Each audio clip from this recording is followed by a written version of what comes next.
ரஜினி படங்களோட தலைப்புகளை மட்டும் இல்லைங்க, படங்களில் அவர் பேசுகிற முத்திர வசனங்களை கூட தலைப்பாக்குறதுல ரொம்ப குறியா இருக்காங்க ஒட்டுமொத்த கோடம்பாக்கமும்.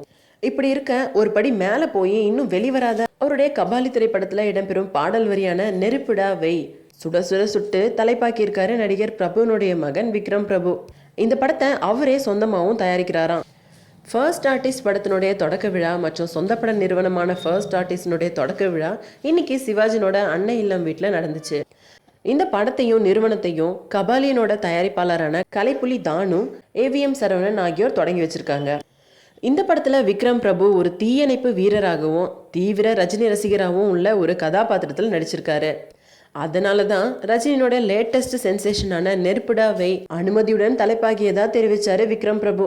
இந்த திரைப்படத்தை சந்திரா ஆர்ட்ஸ் மற்றும் சினி இனோவேஷன்ஸ் ஆகிய நிறுவனங்களுடன் இணைஞ்சு நடிச்சிருக்காரு விக்ரம் பிரபு. இந்த படத்து மூலமா இயக்குனராக அறிமுகமாறாரு பி அசோக்குமார். ஷான் ரோல்டன் இசையமைக்கிறாரு, ஆடி ராஜசேகர் ஒளிப்பதிவு செய்கிறாரு. படத்தினுடைய நாயகியா நிக்கி கல்ராணி ஒப்பந்தம் செய்யப்பட்டிருக்காங்க. பொன்வண்ணன், மொட்ட ராஜேந்திரன், ஆடுகளம் நரே, மதுசூதன ராவ், நாகினிடு ஆகியோரும் நடிச்சிருக்காங்க.